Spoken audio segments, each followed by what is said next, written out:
He stood up in the middle of a wedding reception, walked past every laughing woman, every easy smile, every open invitation, and pulled out a chair next to the one woman in the room who looked like she was trying to disappear. Nobody expected that. She didn't expect that. And what she whispered to him on that dance floor, 4 quiet words that stopped him cold, is the reason this story is going to stay with you long after it's over. Drop your city in the comments right now. Let me see how far this story travels. And if you're new here, hit that subscribe button.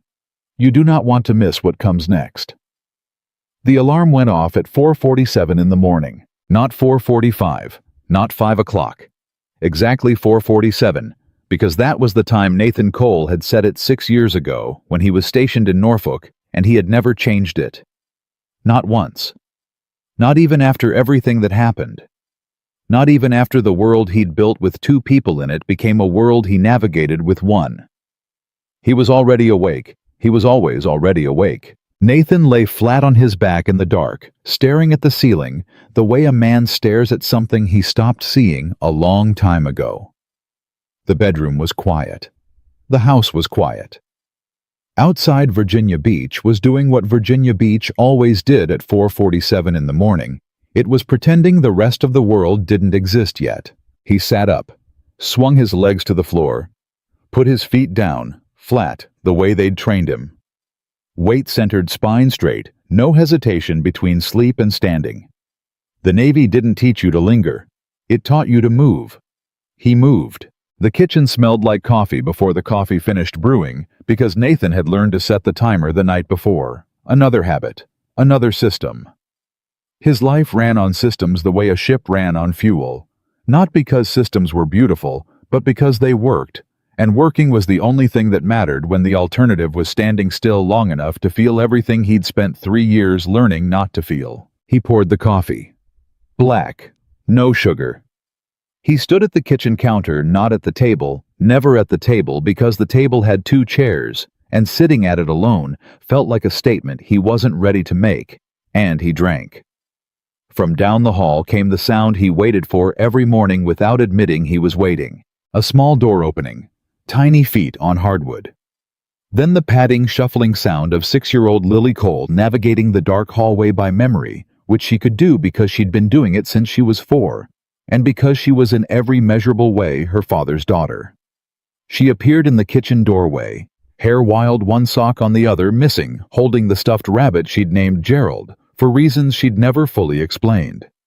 She looked at him. He looked at her. "You're up early," he said. "You're always up early," she said. He handed her the small cup of warm milk he'd already poured, because the system included Lily, had always included Lily would always include Lily, and she took it with both hands and climbed onto the counter stool like she owned the place, which she did. Entirely. "Today's the wedding," she said. "Yep." "You don't want to go." He looked at her over his coffee cup. 6 years old. 6. "What makes you say that?" She tilted her head the way she tilted her head when she was deciding how honest to be. "You made that face." "What face?" "The one you make when Sergeant Whitfield calls about extra drills." She scrunched her nose. "Like you ate something weird." Nathan said nothing for a moment. Then quietly he said, "I'm going." "I know," she said. "You always do the things you don't want to do." She said it simply without cruelty, the way children say true things like facts, not judgments. And he didn't argue with her because she was right, and they both knew it, and that was one of the things about Lily that undid him sometimes in ways he couldn't explain. She saw him. Completely. Without trying. He finished his coffee. She finished her warm milk. He rinsed both cups because the system included clean dishes before 5:15. And she climbed off the stool and padded back down the hallway to her room. Gerald tucked under her arm, already plotting whatever a 6-year-old plots at 5 in the morning. Nathan stood at the sink and looked out the small window above it. Dark sky. A few lights. The outline of the neighbor's oak tree against the faint beginning of blue. He thought about the wedding. He thought about weddings in general. What they meant, what they required of you emotionally, the way they forced you to sit inside joy that didn't belong to you and smile like it didn't cost anything. He thought about the last wedding he'd attended with Claire, and then the way he'd trained himself to do, he stopped thinking about Claire entirely. Not because she didn't deserve to be thought about. She deserved everything. But because thinking about Claire before a long day was the same as walking into a mission already compromised. It made you slow. It made you soft, and softness out here in the world, in the spaces between duties and systems, and the daily business of keeping a child alive and whole. Softness was a luxury he hadn't figured out how to afford yet. His name was Nathan Cole, Petty Officer First Class U.S. Navy Logistics Division 8 years in. He was 32 years old, which people at work kept telling him was young, and which he kept not believing. He was 6 feet and 1 inch tall. He had dark hair he kept regulation short, even though he didn't have to anymore, and gray eyes that people sometimes said looked older than the rest of his face. He'd married Claire Weston when he was 26. She was 24. It was a Saturday in October, and he could still remember exactly how the light fell in the church in the late afternoon, warm and sideways, making everything look slightly gilded. He'd cried when he saw her at the end of the aisle, quietly controlled the way he did everything, but he'd cried. And she'd laughed when she saw him cry, a bright, completely unself-conscious laugh that rang through the whole church and made everyone else laugh too. That was Claire. She always laughed at the exact right moment. Lily was born 2 years later. And for a while, for what felt now like a very concentrated, very luminous stretch of time, Nathan Cole had 3 systems running simultaneously: the Navy, his marriage, and his daughter. And all 3 worked. All 3 ran clean and tight and efficient, the way good systems do. Then one March afternoon, Claire drove home from picking up dry cleaning. She never arrived. A truck ran a red light at the intersection of Independence Boulevard and Kemps River Drive, and the world Nathan Cole had built over 6 careful years collapsed in the space of a phone call that lasted less than 4 minutes. He'd been on base. He remembered standing outside the equipment bay when the call came through on his cell, not military personal, and he remembered picking up, and he remembered the voice, and he remembered the specific quality of the silence in his own chest that followed what the voice said. Like a vacuum, like something being removed. He didn't scream. He didn't drop the phone. He stood very still, and then he said, "I need to go." And he ended the call, and he told his supervisor he had a family emergency, and he drove to the hospital. He drove exactly the speed limit. Because the system said drive the speed limit. Because the system was still running, even when the man inside it had just shattered into 47 different pieces. 3 years. 3 years of systems. 3 years of 447 alarms and black coffee and Lily's warm milk and parent-teacher conferences and Saturday morning cartoons and Navy logistics reports and grocery lists organized by aisle and birthday parties he attended. With a smile that reached his eyes about 60% of the time, which he considered an acceptable rate of performance. He did not date. He did not try. He was not against it. Philosophically, he was just not ready. And he was honest enough with himself in the privacy of 4:47 in the morning to admit that he didn't know when ready would arrive, or whether it would announce itself, or whether he would simply one day realize it had been there for a while without him noticing. He went to work. He came home. He made dinner. He read to Lily. He sat on the balcony after she fell asleep, one chair, always just the one chair, and he watched the city move below and he breathed, and that was enough. That was the system. The system was enough. Until his colleague, Petty Officer, Second Class Ray Garza, loud, relentless, a man constitutionally incapable of not caring about the people around him, came to Nathan's office on a Tuesday afternoon and planted both hands on the desk and said, "I need you at my wedding, Cole." Nathan looked up from his logistics report. "Ray, don't," Ray said. "Don't do the thing where you look grateful and then say you'll think about it and then text me a week later with some excuse about Lily's school schedule." "I wasn't going to." "You absolutely were. I know your face." Ray pointed at him. "I have known your face for 4 years, man. I know every version of no you've ever made with that face." He straightened up. "I need you there. You're the closest thing I have to family in this city. Maria's family is flying in from everywhere, and all I've got on my side of the church is 3 guys from logistics who don't actually like me that much." He paused. Please." Nathan looked at him for a long moment. The word please from Ray Garza was extremely rare. Ray Garza operated at a frequency of cheerful demands and enthusiastic expectations. Please from Ray meant it mattered. "What's the date?" Nathan said. Ray grinned. He had been ready for that question. Dog. Mrs. Patterson from next door agreed to watch Lily for the evening without being asked twice, because Mrs. Patterson had watched Lily many times, and the arrangement worked cleanly and efficiently, which was the only kind of arrangement Nathan maintained. He wore his charcoal suit, the one from the back of the closet. He'd worn it twice, once to a Navy formal event 18 months ago, and once before that to Claire's funeral. He'd almost bought a new one because of the second association, but that felt like a waste, and Nathan Cole did not waste things that still functioned. He drove to the venue, a banquet hall in Chesapeake, with more white flowers than he'd seen in one location since the last time he'd been in a Navy medical facility. He found his assigned seat, table 7, near the back, which Ray had placed him at either out of consideration or irony, and he couldn't decide which. He sat down. He straightened the napkin across his lap. He looked at the room. It was everything he'd expected, and none of it was comfortable. Music, laughter. The particular warm roar of 200 people collectively celebrating love. Couples on the dance floor. Couples at tables. Couples leaning into each other with the casual physical ease of people who had somewhere to put their hands, someone to orient toward. The bar was doing significant business. Children chased each other around the perimeter of the room. The photographer moved through it all like a benevolent ghost, catching moments. Nathan watched it, the way he watched everything systematically, analytically, with the trained attention of a man who had spent years logging details, assessing movement, identifying patterns. The pattern here was simple. Everyone belonged. Everyone had a counterpart, a person, a reason to lean in close and smile like the world wasn't complicated.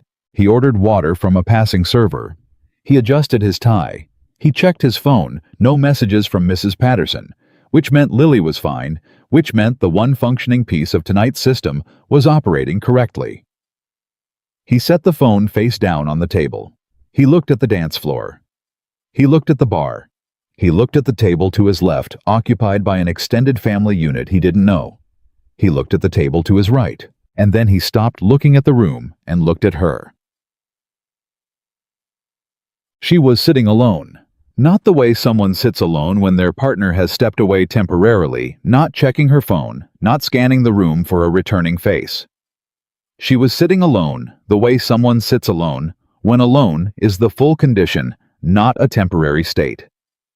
Posture, straight, hands folded on the table, looking at something in the middle distance that wasn't actually there. She was wearing a navy blue dress. He noticed the color first, probably because of the years, and her dark hair was pulled back in a way that looked like she'd spent effort making it look like she hadn't. She wasn't the most immediately striking woman in the room. The room had plenty of immediately striking women. She was something more specific than that. She was contained. That was the word. Like someone managing a great deal of internal weather without letting any of it reach the surface. Nathan recognized it because he did it himself. Every single day. He watched her for a few minutes. Nobody approached her table. She didn't look uncomfortable with that fact. She looked resolved to it the way a person looks resolved to the things they've already made peace with. A server passed her, and she smiled, brief, courteous, the functional smile, and then the smile ended, and she returned to the middle distance. Nathan set down his water glass. He thought about staying in his seat. He thought about the system, which did not include walking across a wedding reception toward a woman he didn't know for reasons he couldn't fully articulate. He thought about Ray Garza saying, please, and what it meant to show up somewhere not just physically, but actually. And whether 8 years of Navy training that said, assess then act applied to things other than logistics. He stood up. He straightened his jacket. He crossed the room. Doubt. She noticed him coming. When he was about 6 feet away, he could see the small shift in her posture, the micro-adjustment of someone recalibrating who they expected to talk to tonight from no one to this person, apparently. She looked up. Her eyes were brown and direct, and the look she gave him was not hostile, but it was honest. "Who are you and why are you at my table?" which he respected immediately. "Hi," he said. He pulled out the chair across from her. "I'm Nathan. I'm at table 7, and I don't know a single person at table 7. She looked at him, then at table 7, then back at him. "That's not really my problem," she said. He paused. Then, despite himself, he almost smiled. "Fair point." A beat. "Avery Lane," she said. Not warmly, but not unkindly. Like someone who gives you their name because refusing is more effort than it's worth. "You know the bride or the groom?" he asked. "Maria." She paused. "We went to college together. I haven't seen her in 2 years." Another pause. "You?" "Ray. 4 years in logistics together." She considered this. "You're military." "Navy." He glanced at the dance floor, then back at her. "You look like you're enjoying this about as much as I am." Something shifted in her expression. Not a smile exactly, more like the beginning of one that she pulled back before it could finish. Was it that obvious? "Only to someone looking for the same exit," he said. Silence settled between them. Not uncomfortable, surprisingly. More like two people testing whether a specific frequency of quiet was something they could share. "Why did you come?" she asked. He thought about the honest answer. "Because my friend asked, and he almost never asks." He looked at the dance floor. "You." Same reason, essentially. She glanced toward the head table where Maria was laughing at something her new husband had said. "I couldn't say no. She was good to me when I needed it." A beat. "I'm better at saying no now." "Good skill," he said. "I'm told." The band shifted to something slower. The crowd on the dance floor thinned, then rebuilt itself with different people couples who'd been waiting for exactly this tempo. The chandelier light shifted somehow warmer, more forgiving. Nathan looked at the dance floor. He looked at Avery Lane, who was also looking at the dance floor with the expression of someone watching something in a language they spoke but had stopped using. He said, and he would not be able to explain later, exactly what moved him to say it, only that it felt like the same kind of decision as moving toward the sound of a problem instead of away from it. "Do you want to dance?" She looked at him, not quickly, not immediately. She looked at him the way someone looks at something when they're deciding whether to trust it. "I'm not a good dancer," she said. "Neither am I," he said. "That's not reassuring." "It's honest?" Another beat. Then Avery Lane unfolded her hands from the table, pushed back her chair and stood up, and said simply quietly, "Okay." He offered his hand. She took it, and they walked onto the dance floor. Two people who hadn't planned on this, hadn't wanted this, hadn't come here looking for anything except an obligation fulfilled and an evening survived, and something in the room almost imperceptibly shifted. He wouldn't feel it until later. But she felt it the moment they started to move, because in a room full of couples who'd walked in together, everyone turned just slightly, just for a moment, to watch the man who had walked across the room alone past every easier option and chosen the one woman sitting by herself. And what happened next on that floor in that light in the space between two people who both thought they were too broken for this was the moment everything began to change. They were not graceful. That was the first thing, and maybe the only thing that needed to be said about how Nathan Cole and Avery Lane occupied that dance floor. He was too careful with his steps the way a man is careful when he's thinking about his feet instead of the music. She held herself slightly too upright, like someone who hadn't decided yet whether she was fully committed to the idea of being here in this moment with this particular stranger. They didn't fit together seamlessly. There was no movie-perfect synchronization, no effortless glide.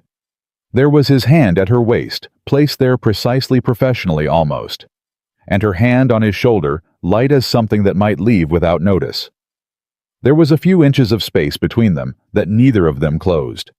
But they moved, and that was something. The band was playing something old, a song Nathan half recognized, the kind of song that existed in the background of every formal occasion he'd ever attended. Soft enough to talk over, slow enough that you didn't need to know what you were doing. The floor around them had 6 or 7 other couples, all of them absorbed in each other, none of them paying attention to the 2 people at the edge who were navigating this with all the elegance of a first day on a new assignment. Avery was looking slightly past his shoulder. He was doing the same thing, looking just to the side of her face at the middle distance, at nothing in particular. 2 people standing close together, both of them staring politely away. Then she said, "You counted." He stopped, almost counting. "What?" "Your steps. You were counting in your head." She said it without judgment, more like an observation she couldn't quite help making. 1, 2, 3, 1, 2, 3. I wasn't... He stopped, reconsidered. "A little." "It's fine," she said. And then a beat later, quieter, "I was doing it too." He looked at her then. Actually at her, not the middle distance. And she was already looking at him, caught herself doing it actually in the way someone gets caught being more present than they intended to be. Neither of them looked away. "You come to a lot of these?" he asked. "Weddings." She made a small sound that wasn't quite a laugh, but was adjacent to one. "Too many. Everyone I know is at that age. Getting married, having kids." She glanced toward the head table. "Being happy." He noticed the way she said that last part. Not bitter, something more layered than bitter. Like happy was a country she'd visited once and left her passport behind in. "You make it sound like a disease," he said. "Not a disease." She thought about it. "More like something that happens to other people. Reliably." A pause. "You know that feeling." He did. He knew it very specifically. But he said, "I'm not sure yet," because it felt more honest than yes, and less deflective than nothing. She seemed to accept that. They moved through another half-turn. He stopped counting. "Ray said you're in logistics," she said. 8 years. "That's a long time. It goes fast when you have structure," he said. And then, because something about the way she was listening made him want to be more accurate than that, and slow when you don't. She was quiet for a moment. "When did you lose the structure?" He hadn't said anything about losing structure. He'd just said it goes slow when you don't have it. The fact that she'd heard the underneath of that sentence, heard it and moved toward it instead of away, made him blink once carefully, the way you blink when something lands in a place you weren't expecting contact. 3 years ago, he said. What happened?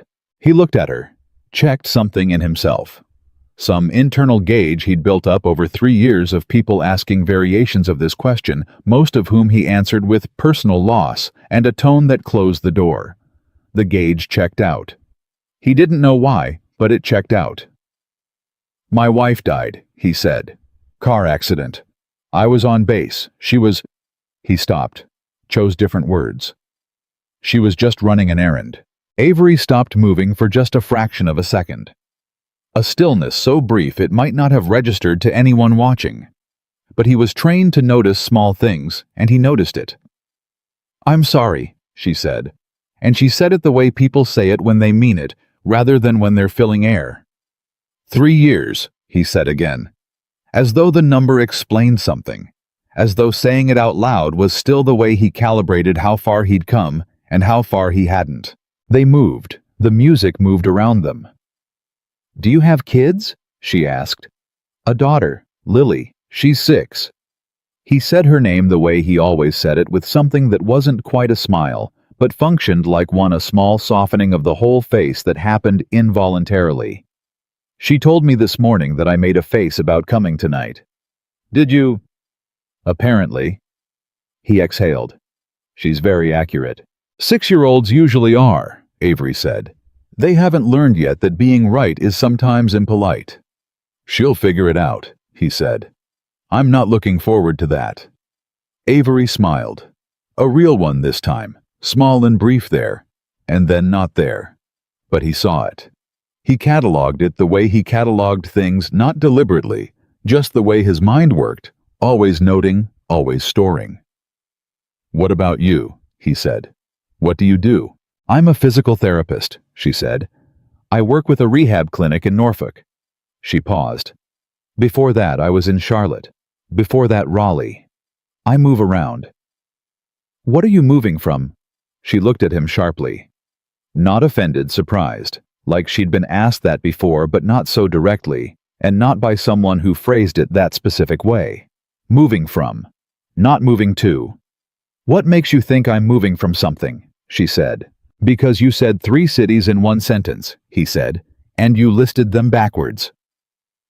Another silence. This one different from the others.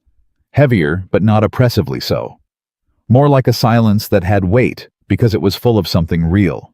A relationship, she said finally. Long one. 5 years. She adjusted her hand on his shoulder. He wasn't... She stopped. Chose words. It wasn't violent or dramatic. It was just wrong. Slowly wrong over a long time in ways I kept telling myself I was imagining. But you weren't. But I wasn't. She looked at the dance floor. It ended 14 months ago. I moved to Norfolk 6 months after that. Running or rebuilding? He asked. She thought about it honestly. He could see her thinking about it. Both, at the same time. I'm not sure those are as different as people say. He nodded slowly. They turned again. Can I ask you something? She said. Sure. Why me? She said it carefully, like she'd been sitting on it and had decided to put it down. There are a lot of people at this wedding, a lot of women. Some of them were looking at you when you came in. She paused. I wasn't. I was specifically not looking at anyone. She tilted her head slightly. So why did you come to my table? Nathan thought about the honest answer. He had several available to him, ranging from glib to evasive to technically true, and he could have deployed any of them, and she would have accepted the one that sounded best. But he said the actual true one, because you looked like someone who was holding a very heavy thing and had stopped expecting anyone to notice. The song changed. Or maybe it ended and a new one started. He wasn't tracking the music anymore. He was tracking her face the way it moved through several expressions in the space of about 4 seconds. Something that opened something, that closed something, that steadied. That's... She started. Probably too much, he said. No, she said. It was no. She pressed her lips together. Then, it was accurate. They kept moving. The distance between them had closed slightly, without either of them making a deliberate decision to close it. His hand at her waist felt less like a formality now. Her hand on his shoulder had settled in instead of hovering. I'm tired of it, she said quietly, almost to herself. Being the woman who is always fine. He waited. You know that performance, she said. When something is wrong or hard or just heavy and people ask how you are and you say fine, because anything else requires too much explaining and too much of their time, and you've learned over years that most people are asking as a formality anyway. She exhaled. And you get very good at it. You get so good at it that eventually you can't remember what the alternative feels like. What does the alternative feel like? He said. She looked at him. A long look, the kind that takes stock. I don't know, she said. I was hoping someone would remind me. He didn't say anything right away. He let the sentence exist in the space between them without covering it with noise, which was something he'd learned in 8 years of naval communications. Sometimes the most important thing you can do is leave the channel open. Then he said, I stopped talking about Claire about 6 months after she died. Not because I didn't want to. Because every time I did, people got this look, like they were bracing. Like grief was a problem they were being asked to solve. So I stopped giving them the problem. And now, she said. Now I talk to Lily, he said. She's 6. She asks questions I haven't thought of myself yet. He paused. Last month she asked me if Mama could see her from wherever she was. I said I thought so. She said... He stopped. His voice stayed level, but something around his eyes worked for a moment. She said she hoped Mama could see her riding her bike, because she'd finally figured out the balance. Avery said nothing. She didn't offer anything performative, no sympathetic sound, no quick condolence. She just listened, and the listening was so complete, so present, that it felt more substantial than most things people said. "She sounds remarkable," Avery said after a beat. "She didn't get it from me," he said. "I'm not sure that's true." He looked at her. She met his eyes directly. A man who notices when a woman is carrying something heavy, who doesn't need to be performing anything, who says true things out loud. She paused. She got some of it from somewhere. He didn't know what to do with that. Not because it wasn't a kind thing. It was a kind thing, but because it landed in a place that had been closed for a while, and the opening of it was disorienting in a way he didn't have a system for. He looked away, looked at the room, and that was when he felt it, a shift in the ambient quality of attention. Not dramatic, not everyone suddenly staring, just a subtle reorientation of peripheral gazes, the way a room adjusts when something has happened that wasn't in the program for the evening. He didn't understand it yet. He wouldn't fully understand it until later. But Avery understood it. He could tell by the small change in her posture, the slight straightening, the almost imperceptible lift of her chin. "They've been watching," she said quietly. He processed that. "Who has?" "Most of the women at the tables near ours," she said. Her voice was very measured, not proud, not performing, just reporting a fact that had reached her before it had reached him. "Since you walked across the room." He didn't look around. He'd been trained not to look around when trying to maintain the appearance of normalcy.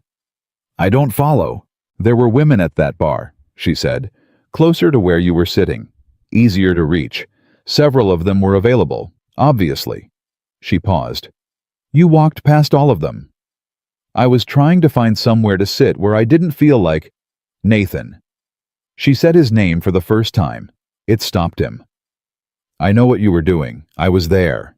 Another pause. "I'm telling you what they saw." He was quiet. "They saw a man," she said, "walk across a room deliberately, past every easy option, and sit down next to the woman who was specifically not trying to be noticed." She looked at him steadily. "That's not invisible. That's the opposite of invisible." He absorbed this. "I didn't think about it that way," he said. "I know you didn't," she said. That's what made it real.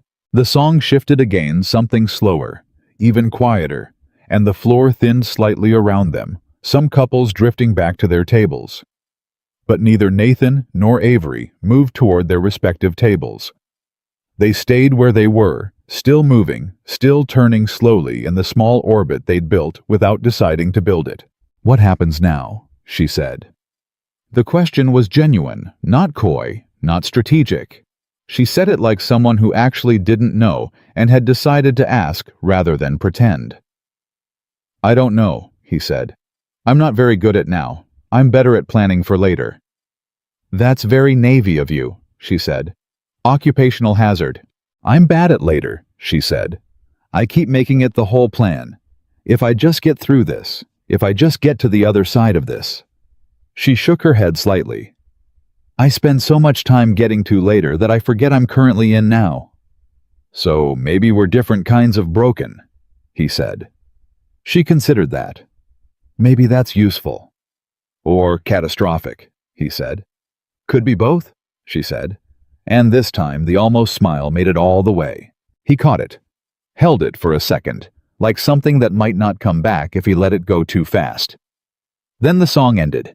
A real ending this time, a defined stopping point, and the room shifted, couples applauding the band, the energy changing the floor, clearing more substantially. The particular spell of the slow music, whatever it had been doing to the ambient quality of the evening, lifted slightly. Nathan lowered his hand from her waist. She lowered hers from his shoulder. They stood on the dance floor, not quite at their tables yet, not quite anywhere. "Can I sit with you for a while?" he said. "At your table." She looked at him. Checking that gauge again, he could see it, the same kind of internal reading he did himself, the quiet assessment of risk and reality. "It's not my table," she said. "You were the only one at it." "True." She reached up and tucked a strand of hair back into place. "Okay." They walked back together. He pulled out her chair, not with dramatic flair, just the straightforward courtesy of someone who did it without thinking, because someone had once told him that the automatic gestures were the ones that came from character rather than performance. She sat. He took the chair across from her. A server appeared. She ordered a glass of wine white and looked at him. "Same," he said. The server left. Avery set her hands on the table. Not folded this time, one palm flat, one loosely curled beside it, more relaxed than when he'd first seen her. He noticed it. "Tell me about Lily," she said. "Really, not the summary version." He looked at her.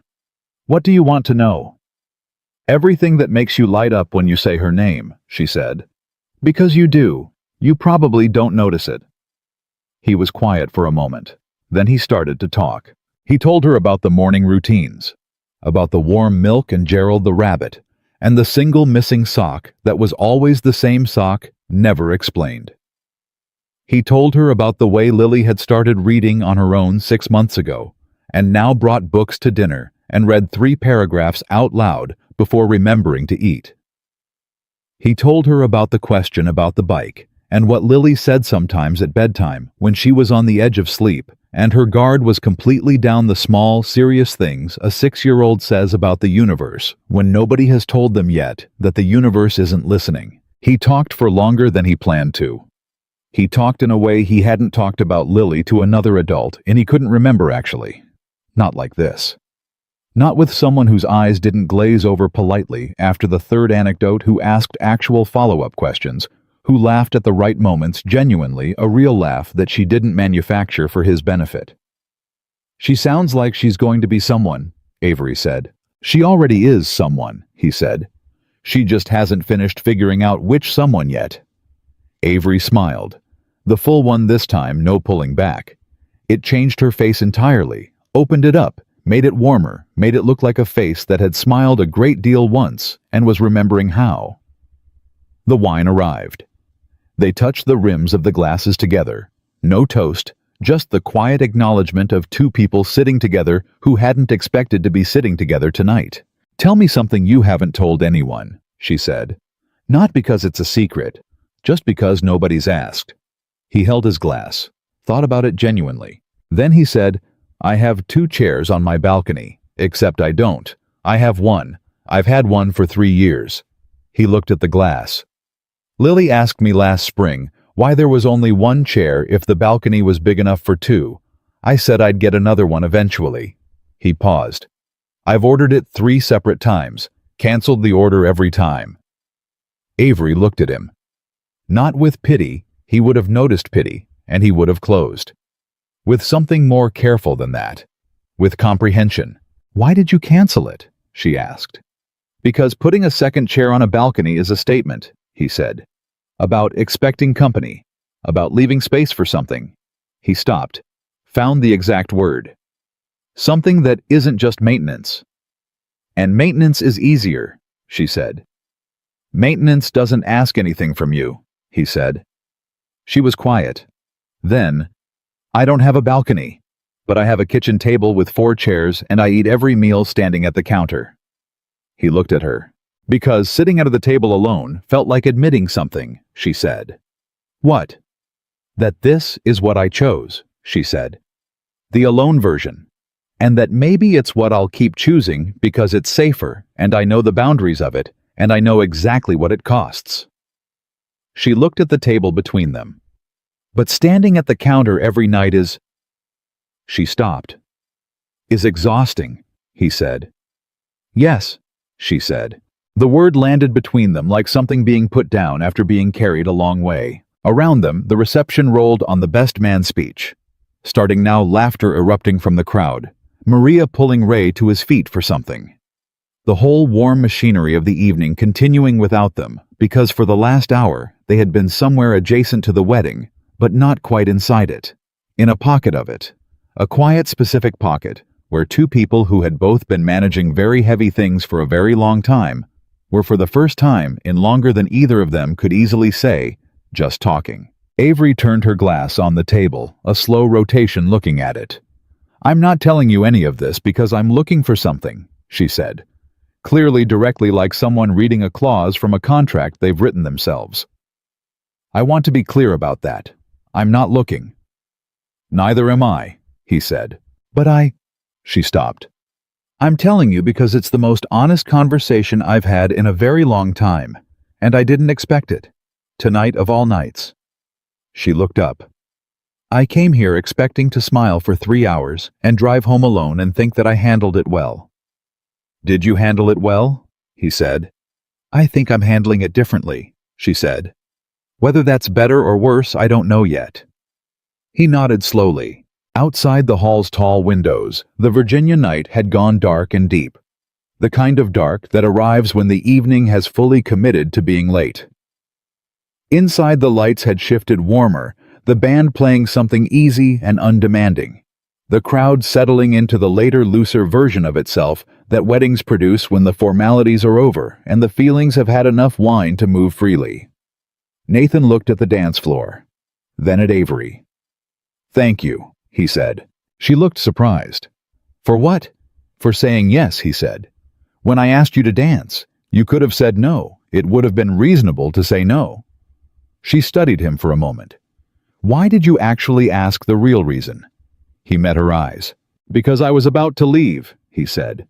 I'd decided. I was going to say goodbye to Ray, get my coat, go home and tell myself I'd fulfilled the obligation. He paused. And then I looked at you. And I thought that person is doing the same math I'm doing. And I didn't want to do that math anymore. Not tonight. She looked at him for a long moment. Something moved through her face. Not the small smile, not the contained expression, but something underneath both of those things. Something more unguarded.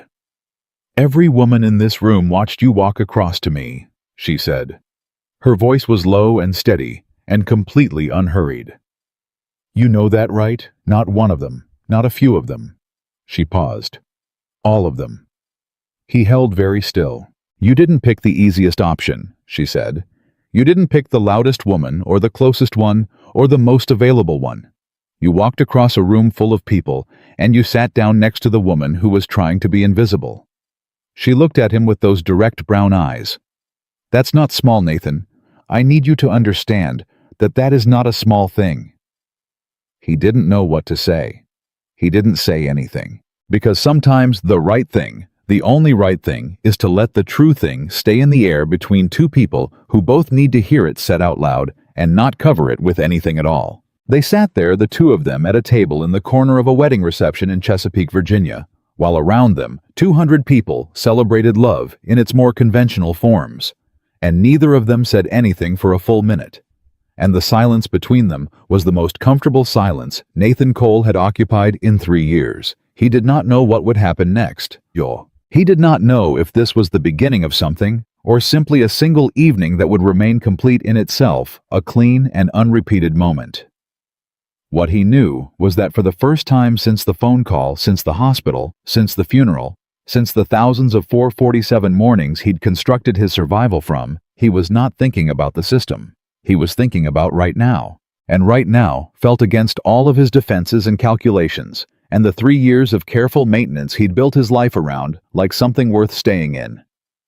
He drove home that night with both hands on the wheel and the radio off. That was how Nathan Cole processed things in silence, in motion, in the controlled environment of a vehicle moving through dark streets at exactly the speed limit. It was one of his systems. Not built deliberately, just discovered over years of needing somewhere to put the thoughts that didn't fit inside the house. Lily was asleep when he got home. Mrs. Patterson was in the armchair with a book, and she looked up when he came in and said, "She went down easy, asked me twice if you'd called." And Nathan said, "Thank you, I'll get you the money tomorrow." And Mrs. Patterson waved him off, the way she always did, collected her things and let herself out. He stood in the hallway for a moment. The house was the specific quiet of a sleeping child, a different quiet than empty something warmer in it, like the air was still holding the shape of the day. He walked to Lily's door, pushed it open 2 inches, the way he always did. She was on her side, one arm thrown over Gerald, the blanket kicked to the foot of the bed, because Lily Cole slept the way she did everything with complete physical commitment to whatever direction she was moving. He watched her for a moment. Then he went to the kitchen, drank a glass of water standing at the counter, and caught himself doing it. Standing at the counter the way Avery had said she always did, because sitting at the table alone felt like admitting something.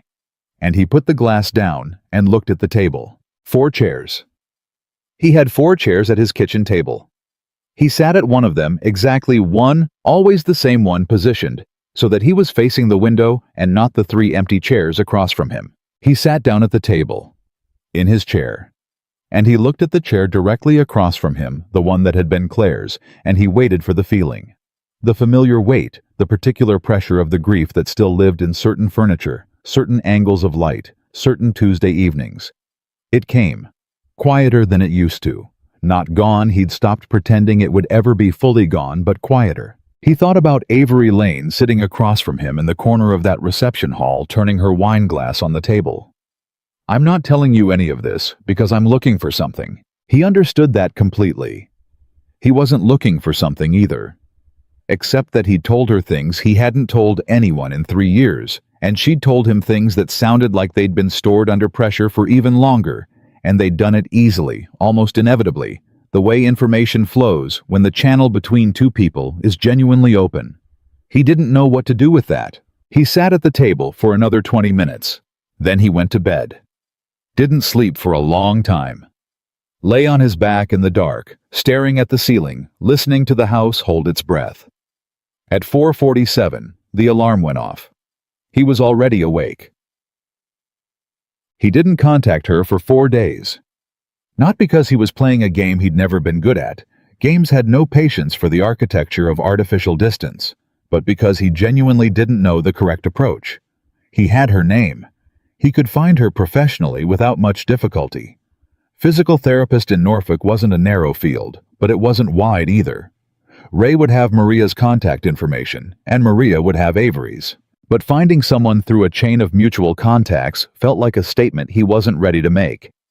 It had a weight to it, an implication. So he worked. He ran logistics reports. He drove Lily to school in the morning and picked her up in the afternoon and made dinner and read to her at bedtime. The phantom toll booth currently, which Lily was obsessed with, in the way she got obsessed with things completely and without irony, and sat on his balcony with his single chair and watched the city. On the 3rd day, Ray stopped by his office. Ray Garza, freshly married, was still radiating the specific energy of a man who had recently made a decision about his life and was extremely satisfied with the outcome. He sat across from Nathan's desk without being invited, which was Ray's baseline mode of occupying space, and he looked at Nathan with the expression of someone who had information and was deciding how to deliver it. "Maria wants to know if you enjoyed the wedding," Ray said. "Tell her it was great. She looked happy." "She was. She is." Ray nodded. "She also mentioned that her friend Avery seemed to have had a good night." Nathan looked at his report. "That's good." "Maria said she seemed different on the drive home. Like..." Ray searched for the word. "Lighter." Nathan said nothing. "She also said Avery asked if she knew much about you," Ray said. Nathan put down his pen, looked at Ray. Ray spread his hands with magnificent innocence. "I'm just reporting what was reported to me." "You're not just reporting," Nathan said. "You're engineering." "I'm a logistics man," Ray said. "I facilitate movement of necessary materials from one location to another." He stood up. "Just saying. Maria has her number, if someone wanted it." He left before Nathan could tell him to stop doing whatever he was doing, which was probably Ray's intention all along. Nathan looked at his desk for a while. Then he picked up his phone and texted Ray. "Give me the number." Ray's response came in 11 seconds. "Already asked Maria." "Sending now," followed immediately by a number with a Norfolk area code. Then after a pause, Ray sent one more message. "She said yes," before Maria finished the sentence. Nathan read that twice. Then he put the phone face down on his desk and went back to his logistics report and spent the next 40 minutes not thinking about it, which was not successful, and then he picked the phone back up. He didn't overthink the message. Overthinking was what he did with systems, with plans, with contingencies. This wasn't any of those things. He typed, "This is Nathan. From the wedding. Ray gave me your number with approximately zero subtlety. I apologize for him." 3 minutes passed. Then Maria handed over my number with a look on her face I've seen before. I apologize for her. Then, "Hi, Nathan." He read it twice. Then he typed, "Hi, Avery." There was a short pause. "How's Lily?" He blinked. He hadn't expected the conversation to start there. He'd prepared himself vaguely for the tentative pleasantries, the weather equivalent of early contact. Not Lily. "She finished the Phantom toll booth last night," he typed. 3 days ahead of schedule. Cried at the end. Denied crying. "That's the most Nathan Cole thing I've heard," she responded. A reading schedule. It wasn't an official schedule. It was a pace. That's a schedule, Nathan. He found himself sitting straighter, which was already his default posture, so the change was something below posture. Something interior. "How are you?" he typed. There was a longer pause this time. "Honestly, I've been thinking about what you said at the wedding. About the second chair. I keep thinking about it." He stared at the screen. "Me too," he typed. And then, before he could reconsider, "Do you want to get coffee?" No agenda. Just coffee. Another pause. "Yes," she said. "But I need you to know I'm terrible at casual. I've tried it and I'm not built for it." "I'm not casual either," he typed. "I'm a Navy logistics specialist. I have opinions about coffee shop seating arrangements." The response came quickly this time, and he could almost hear it. "God help us both." "Saturday," he asked. "Saturday," she said. The coffee shop was in the older part of Norfolk, the kind of place that had been there long enough to develop opinions about itself, with wood floors and mismatched chairs and a chalkboard menu in handwriting that required interpretation. Nathan arrived 6 minutes early and found a table against the wall. Good sightlines, low traffic corner position, and ordered a black coffee and waited. She arrived 3 minutes after the hour. He'd half expected her to be early, had half expected her to be punctual, the way someone is punctual when they've been thinking about showing up all week and finally just committed to it. She wore a dark green jacket and her hair down, which was different from the wedding, and she spotted him before he raised a hand and navigated to the table with the direct, purposeful movement of someone who had decided to be somewhere and was going to be there completely. "You got a corner table," she said. "Better sightlines," he said. "Of course." She sat. She looked at him the way she'd looked at him at the wedding, directly without flinching, like she'd decided that looking away was more work than just seeing what was there. "You look different outside the suit." "You look different with your hair down." She tilted her head. "Better or worse?" "Different," he said. "Both versions make sense." She seemed to consider that a reasonable answer. She ordered, and when the server left, she folded her hands on the table. Not the closed contained fold from the wedding, something more open, and said, "I've been thinking about what I want to get out of this." "Okay," he said. "Not this," she corrected, gesturing between them. "This moment. Today. I've been thinking about what I want." She paused. "I don't usually do that. Usually I figure out what makes sense and do that instead." "What's the difference?" he asked. "Sense is about logistics," she said. "Wanting is about—" She stopped. "I don't know. Something harder to plan for." He nodded slowly. "What do you want?" "I want to have a conversation with someone where I don't spend half of it managing what I'm revealing," she said. "I want to say something true, and have it received as true instead of analyzed for what it means about my damage level." She looked at him. "I want to have coffee with someone who actually showed up, not a version of himself that was optimized for the first impression." He looked at her for a moment. Then he said, "I almost canceled this morning." She blinked. "Why?" "Because I ran the scenarios," he said. "What if this is good, and then it complicates everything? What if it's not good, and I've disrupted the system for nothing? What if Lily—" He stopped. "What if I start wanting something, and I don't know how to want things anymore?" She was very still across the table. I almost canceled, he said. And then Lily came into the kitchen at 5 in the morning and asked me why I was dressed already. And I said I had plans, and she said, good plans or obligation plans. And I said, he paused.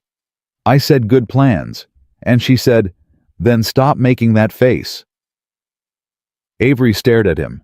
Then she made a sound, a real laugh, involuntary, caught off guard by it, that rang out loud enough that the couple at the next table looked over. She covered her mouth. The laugh kept going for a second anyway. She's 6, Nathan said. She's terrifying, Avery said. And then, she sounds wonderful. She's both, he said, simultaneously. The coffees arrived.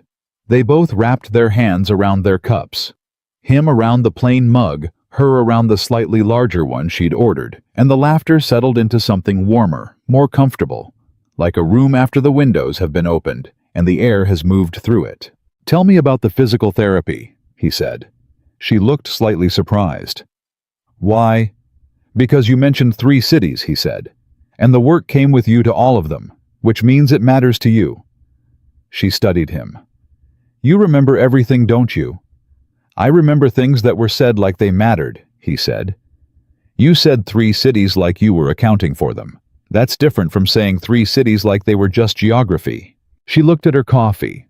Then she started talking. She talked about what she actually loved about the work, not the clinical language of it, but the underneath of it, the specific satisfaction of watching a person recover something they'd been told was gone. A veteran relearning to use a hand. An elderly woman who'd been told she wouldn't walk without a cane after her hip replacement, who'd proven that wrong 6 weeks ahead of schedule. The particular relationship between the body and the will, how the body kept score, but the will could change the mathematics of it if someone was there to show it how. That's what I'm actually doing, she said. Not rehabbing muscles, reminding people that the body is not the ceiling. He listened the way he'd listened at the wedding, completely, without filling the space with noise. And she noticed. She noticed because she felt herself saying more than she'd planned in the direction of things that were more true than cautious, and instead of stopping herself, she just kept going. You're easy to talk to, she said. That's... She stopped. I want to say that's surprising, but I think it was obvious at the wedding, which is maybe why I talked to you the way I did. Like I'd already checked something off a list I didn't know I had. What was on the list? He asked. Whether you were actually present, she said, or whether you were performing being present, which is different. She paused. Most people perform it. They make the face of listening. They say, at the right intervals, but they're not actually there. She looked at him. You were there. I'm a quiet person, he said. It can read as either extremely attentive or extremely uncomfortable.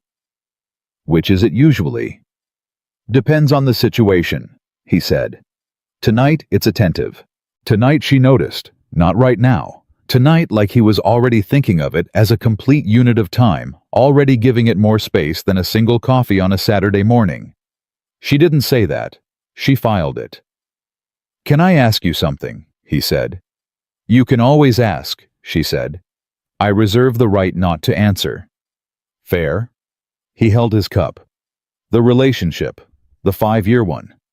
Was it hard to leave, or was it hard to stay, and you just chose the harder of the two? She was quiet for a long moment. It was hard to admit, she said. That's the real answer. It wasn't a terrible relationship. He wasn't terrible. He was comfortable. Familiar. After enough years, you stop being able to see the difference between loving someone and just knowing them completely. She pressed her lips together. I stayed 2 years past when I should have left because I kept thinking that what I felt was comfort, and comfort was what love was supposed to feel like when it matured. But it wasn't, he said. But it wasn't, she said. Comfort and love are not the same thing. Comfort is what you feel when nothing is challenging you. Love is what you feel when everything is, and you're still... She stopped, found the word. Still choosing. He was quiet for a moment. How do you know when you're choosing versus when you're just staying because leaving requires more energy. She looked at him. The question was too specific to be abstract, and they both knew it. You ask yourself whether the other person makes you more yourself or less yourself, she said. Over time, over years, does being with them expand you or contract you? She paused. With him, I got smaller. Slowly. So slowly, I didn't notice until I looked up one day and couldn't remember the last time I'd said exactly what I thought without checking it first. Nathan held that. Held it the way he held things that required processing without rushing to respond, without filling the space. Claire made me larger, he said, quietly. She laughed at exactly the right moments, and it gave you permission to not be serious about everything. He looked at the window. I got smaller after she died. Not because she was gone. I understood that grief makes you smaller, but because I let it become permanent. I stopped. He stopped. I stopped expecting to grow again. The coffee shop moved around them. People came in, ordered left. The chalkboard menu reflected light from the street outside. A child at a table near the door knocked over a cup and laughed about it. Can I tell you something true? Avery said. Yes, he said. I thought about the wedding a lot, she said. Specifically the dance. Specifically, she steadied. When you asked me what happens now, and I said I didn't know. I've been thinking about that answer since Thursday, whether it was honest or whether I was just managing again. Was it honest? He asked. Partly, she said. The honest part was that I don't know what happens. The part I was managing was... She looked at him. That I wanted something to happen. And wanting something felt dangerous because I've been wrong about wanting things before, and it cost me 5 years and 3 cities. He looked at her steadily. You're not wrong about wanting this. She blinked. I don't know what this is, he said immediately clearly. I'm not overstating it. I'm not making promises about something I don't have enough information on yet. He paused. But I know I'm sitting at this table because I wanted to be here, and I know that wanting to be somewhere has been absent for a long time. And it's here now, and it's clear. So whatever your instinct is telling you about this being worth the risk of wanting. He held her eyes. I think your instinct is right. Avery Lane looked at Nathan Cole across a coffee shop table in Norfolk, Virginia on a Saturday morning in November, with both hands around a cup of coffee that had gone slightly cool, and she felt something she hadn't felt in so long that she'd almost forgotten to put a name to it. She felt like herself. Not the managed version, not the fine version, not the 3 cities always landing on her feet handling it version. Just herself. Sitting at a table with a quiet man who remembered the things she said and asked the questions underneath the questions and didn't run from the weight of the actual answers. Okay, she said. He tilted his head. Okay, what? Okay, I'll stop managing it, she said. For this coffee. I can't promise longer than a coffee. A coffee is sufficient, he said. I'll take it. She smiled at him. The full one again. The one from the wedding. The one that opened her face up entirely. And he received it without looking away, without deflecting, without reaching for something safer. They sat for another hour. He told her about the specific organizational logic of naval logistics, and she laughed at the parts where he described it with a straight face, and she was fairly sure he was aware of how it sounded, and was doing it deliberately. She told him about her worst patient, not worst in skill, worst in attitude. A retired high school football coach who was convinced he knew more about his own knee than she did, and argued with every instruction, and who was now 8 months later playing recreational golf twice a week, and had left her a voicemail she still hadn't deleted because it was the closest to an apology a man of that generation could apparently get. He said he'd been wrong, she said. He didn't say I was right. He said you weren't wrong. There's a difference. There is, Nathan said. It was enough, she said. It was actually enough. When they left, they stood outside on the sidewalk in the November air, which was cold and clear and without ceremony. What are you doing Wednesday? He said. She looked at him. Working until 6.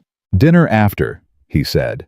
There's a place on Granby Street that Lily approved when we went in October. She has strong opinions about restaurants for someone who eats everything plain.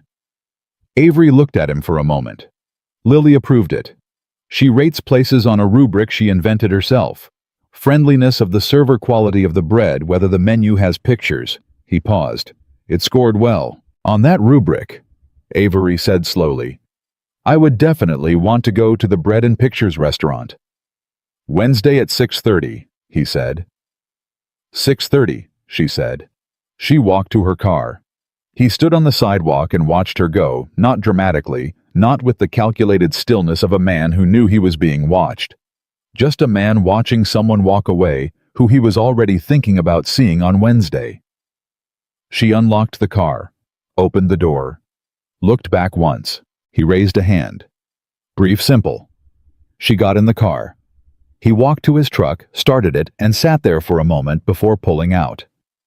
He thought about Avery Lane saying, I'll stop managing it for this coffee.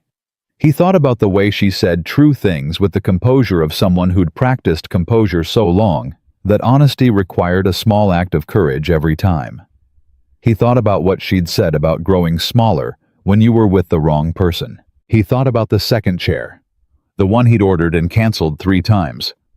He pulled out of the parking spot and drove home, and the radio stayed off, and the silence in the truck was not the same silence it had been on the drive home from the wedding. It was the same brand of quiet, but it had something in it now. Something that hadn't been there before. Something that felt carefully and without overstatement, like the earliest possible version of forward motion. Not a destination, not a plan, just direction. Just the first suggestion of a current finding an open path. Wednesday happened, then the following Saturday, then a Tuesday evening when she called him instead of texting because she'd had a rough day with a patient who'd relapsed and she didn't want to type it. She wanted to say it out loud to someone who would actually hear it. He answered on the second ring. He always answered on the second ring. She noticed that about him, not the first ring, which would feel frantic, not the third or fourth, which would feel like she'd caught him at something. The second ring, consistent, like he was always in a position to pick up, but not waiting desperately for the phone to move. It was such a Nathan Cole detail that she'd stopped finding it funny and started finding it quietly reassuring. Bad day, she said when he picked up. Tell me, he said. Not, I'm sorry. First, not what happened, not the performance of concern. Just tell me like the thing she needed was already understood. And the only question was where to start. So she told him. She told him about the patient, a 38-year-old man recovering from a spinal injury who'd been doing well, genuinely well. 2 months of steady progress that she'd watched with the particular satisfaction of work that was working, and who'd come in Tuesday morning, moving wrong, holding himself wrong, with the face of someone who'd stopped believing in the direction they'd been traveling. He said he didn't see the point, she said. Not the therapy. The whole thing. The future version of himself we'd been building toward. She paused. He said he'd been looking at it for 2 months, and he still couldn't see himself in it. What did you say? Nathan asked.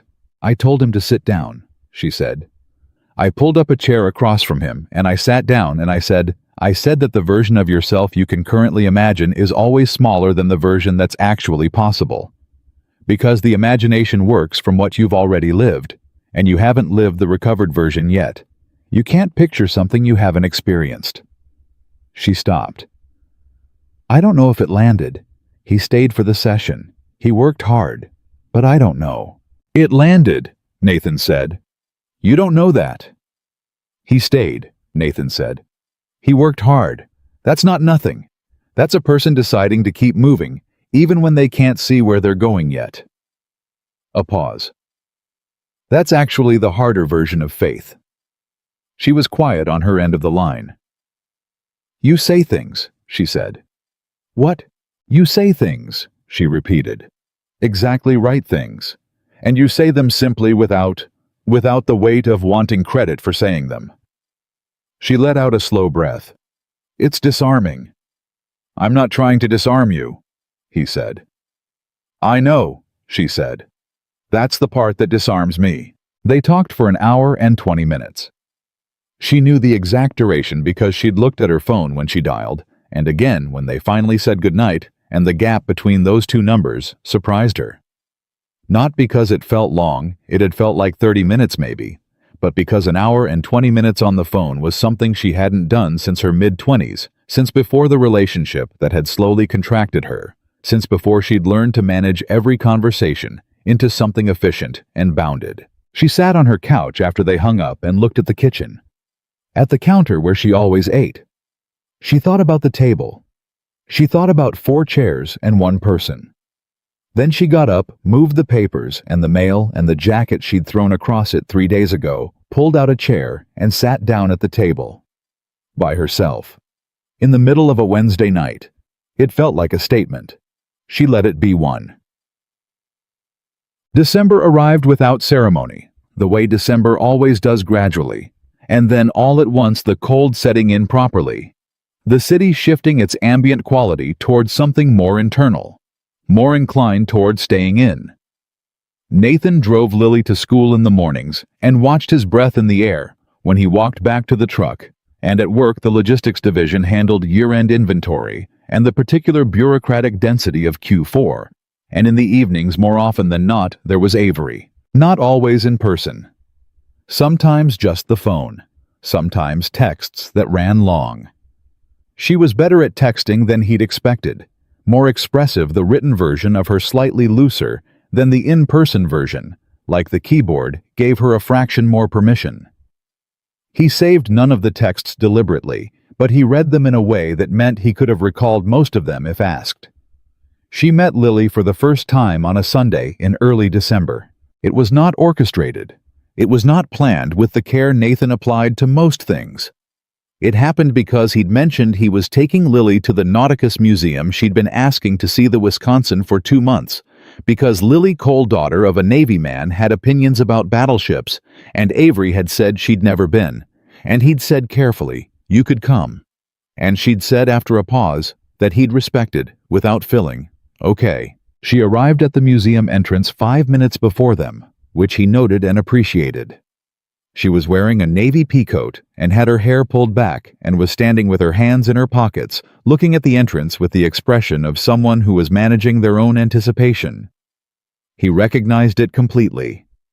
Lily spotted her before he could introduce them. Lily had been briefed, not formally, just in the way Nathan communicated with his daughter, which was honestly and without excessive architecture.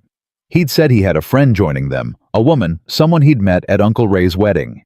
Lily had processed this with the specific serious attention she applied to information she considered significant, and had asked 2 questions.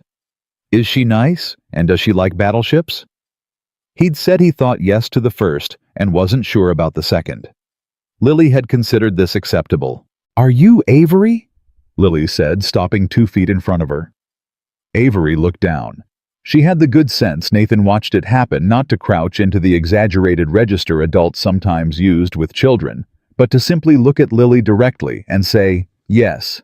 Are you Lily?" "Yes." Lily looked at her with the complete unfiltered assessment that 6-year-olds conduct without apology. "Do you like battleships?" "I've never seen one up close," Avery said.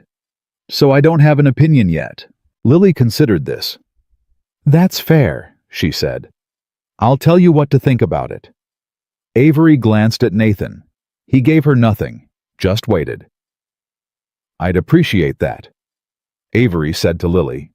Lily nodded, apparently satisfied, and turned and walked toward the entrance. Nathan fell into step beside Avery, and she said quietly, and without looking at him, "She's terrifying." "I told you," he said. "You undersold it." But she said it with something in her voice that wasn't alarm, something closer to admiration. "Yeah, Lily." It turned out was an exceptional tour guide for a 6-year-old.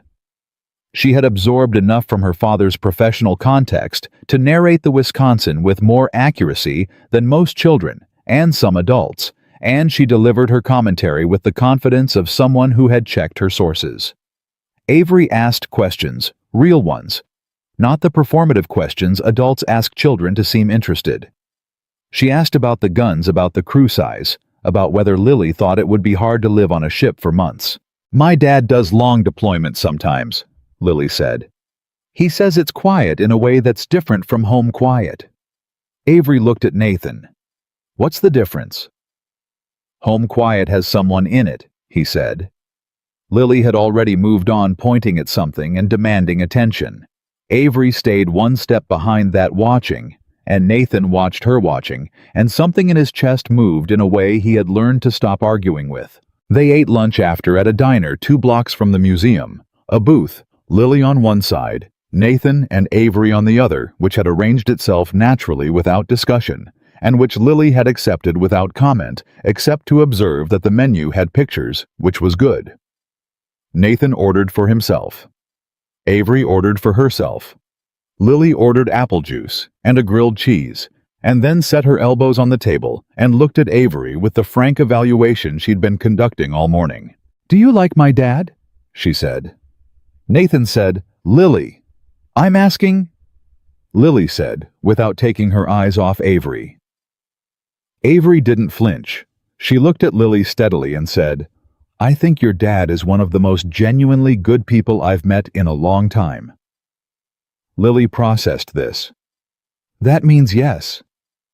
"It means yes," Avery said. Lily nodded slowly. "He doesn't smile enough," she said with the clinical detachment of someone delivering a professional assessment. "He smiles when I do something funny, or when he thinks I can't see him, but not regular smiling." She looked at Nathan. "You should smile regular." Nathan said nothing for a moment. Then, "I'll take it under advisement." "He always says that," Lily told Avery. "It means he heard it, but he's not promising anything." "I know," Avery said. "I've noticed." Lily looked between them. Something in her small face settled into an expression. Nathan recognized the look she made when she'd measured something and found it satisfactory. She picked up her apple juice and drank through the straw and looked at the menu pictures with the air of someone who had completed her work for the day. Nathan looked at Avery. She looked at him. Neither of them said anything. They didn't need to. He ordered the second chair the following week. This time he didn't cancel. He told no one. He didn't mention it to Avery, didn't post about it anywhere, didn't mark the occasion with any kind of ceremony. The chair arrived on a Thursday afternoon in a flat box, and he assembled it on the balcony in 20 minutes, and he set it beside the original chair, and he went inside and made dinner. That night after Lily was in bed, he went to the balcony. He sat in his original chair. He looked at the new one.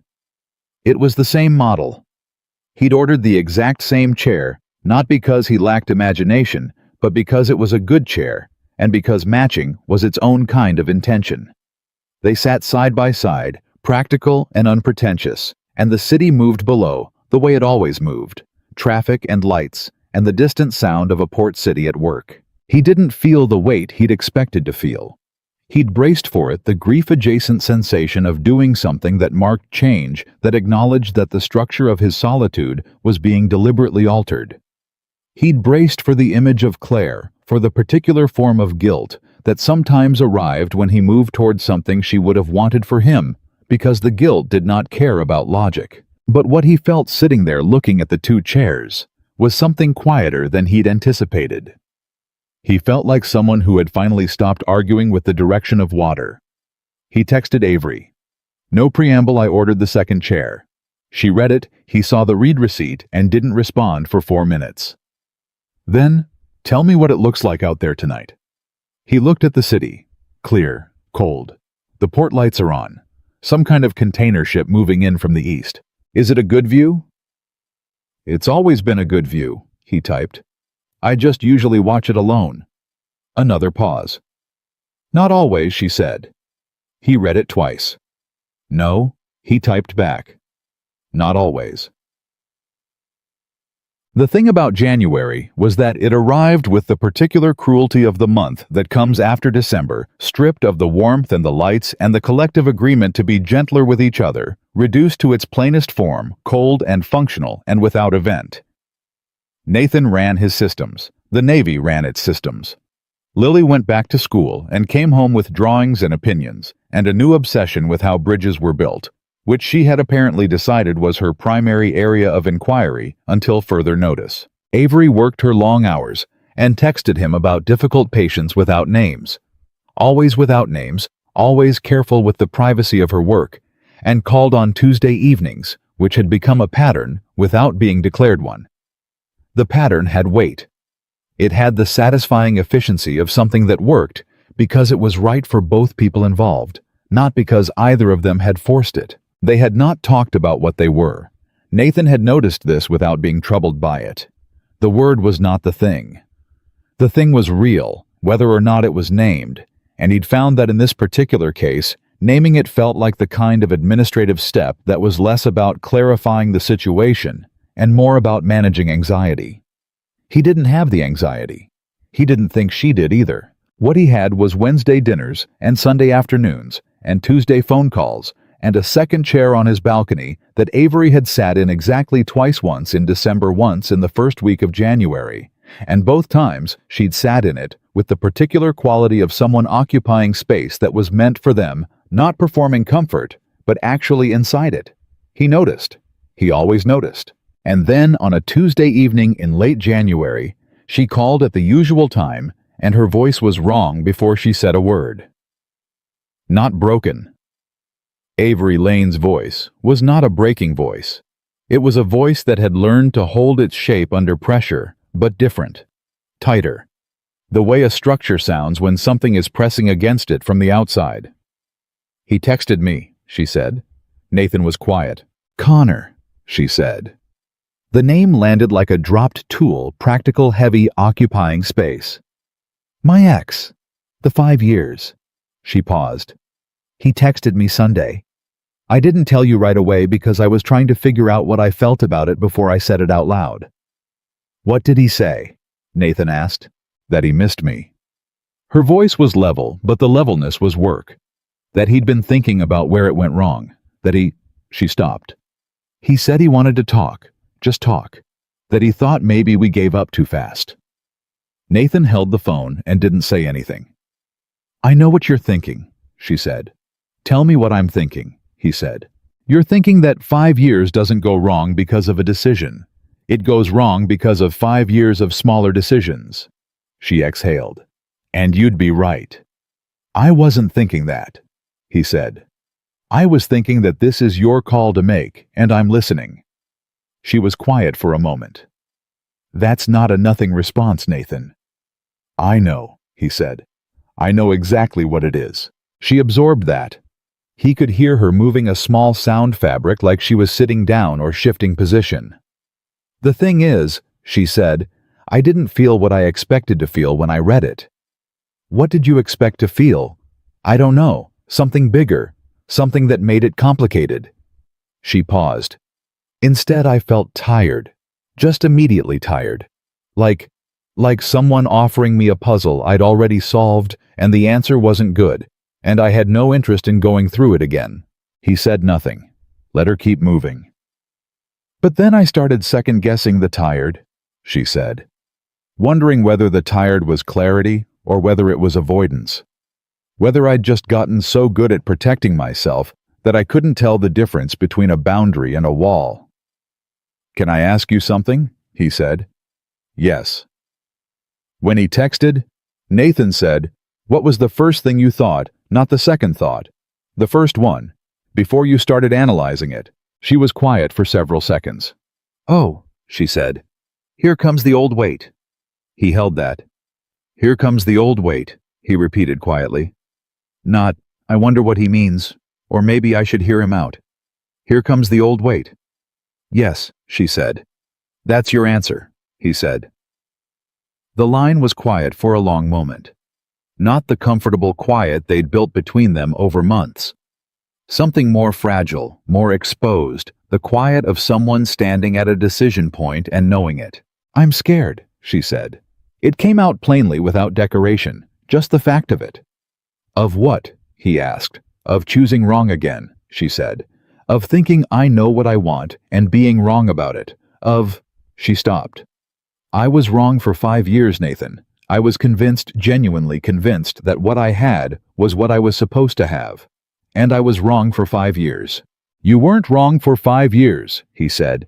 You learned something true for 5 years, And then you did the hardest thing, which is stop when the learning was done." He paused. "That's not the same thing."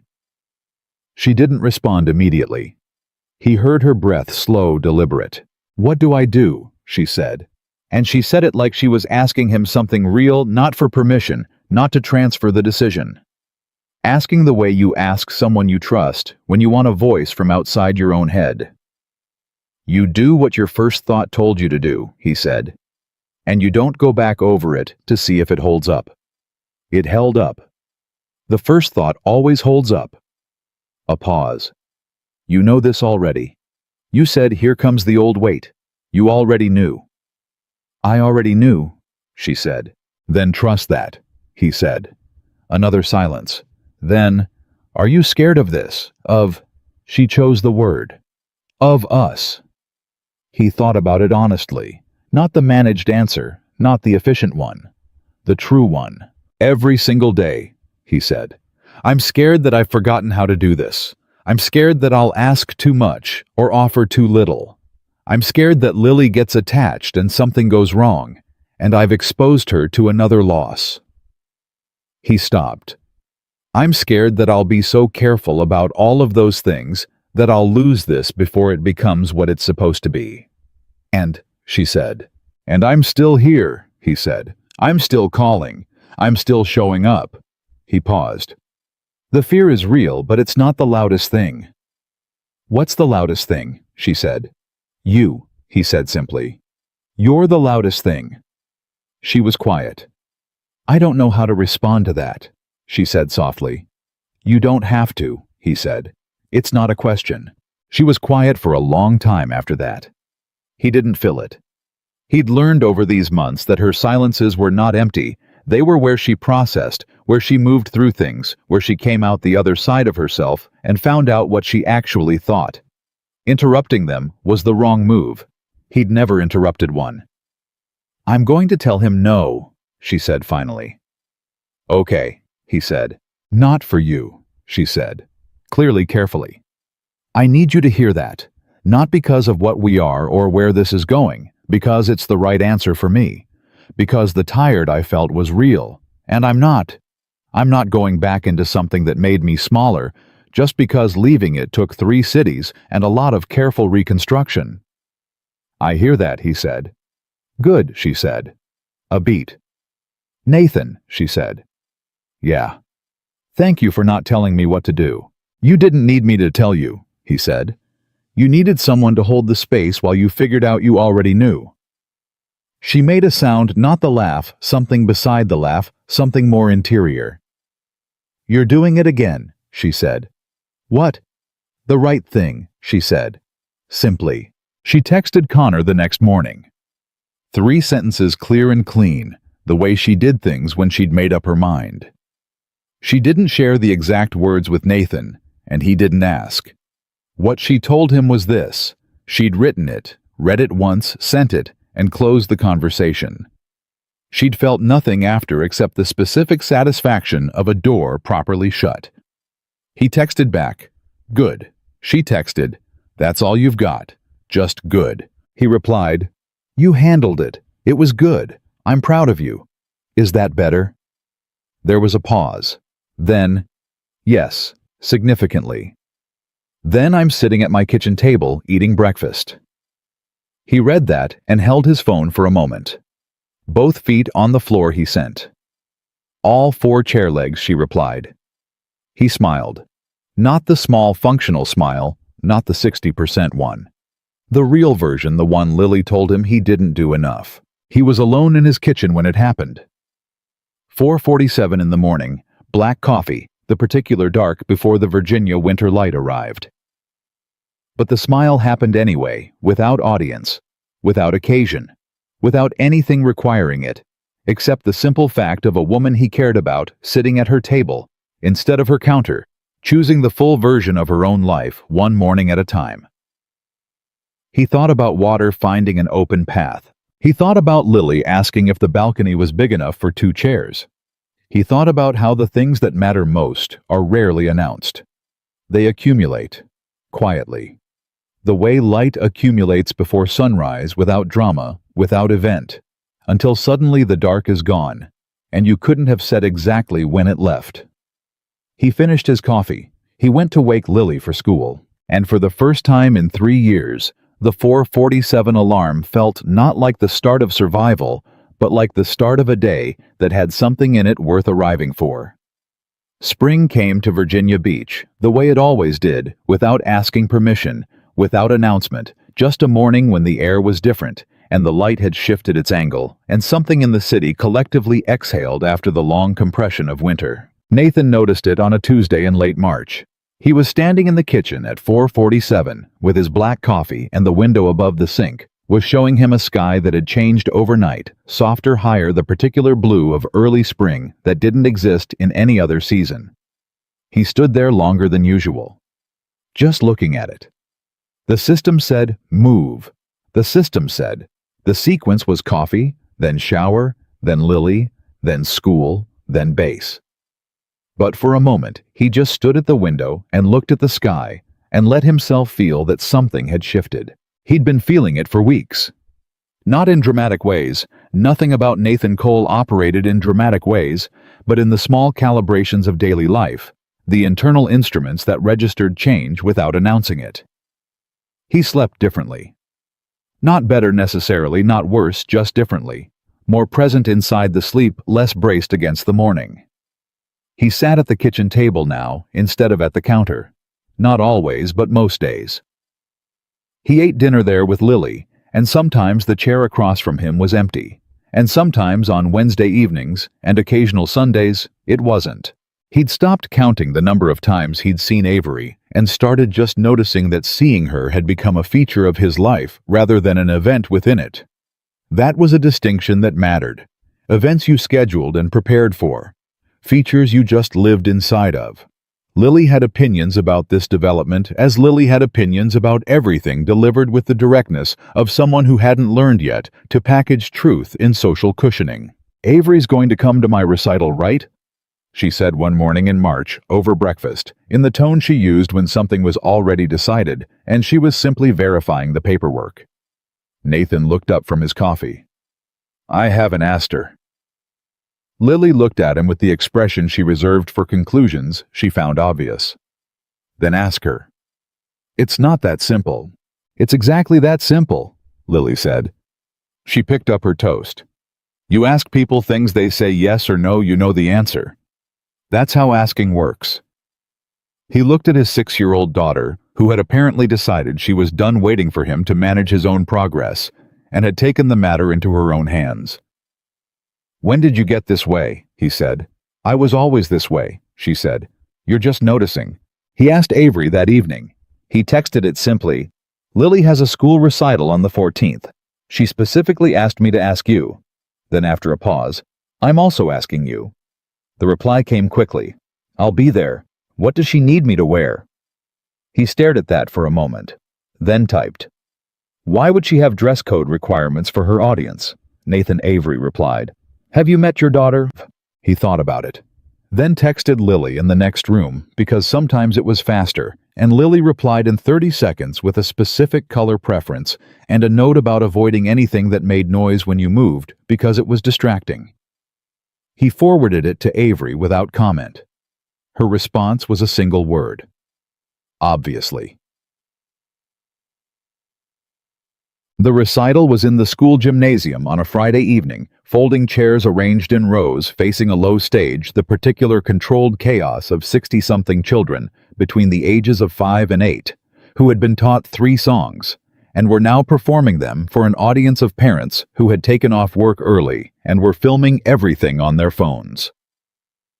Avery sat beside him in the 3rd row. She'd worn something simple.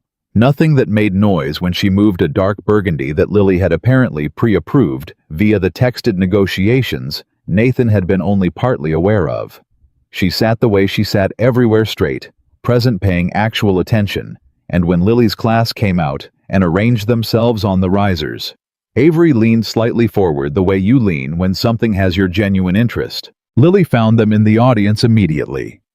She had her father's eyes, gray and precise, and capable of locating a specific thing in a complex field, and she made eye contact with Nathan first, then with Avery, and something in her small face shifted into a satisfaction so complete it was nearly adult.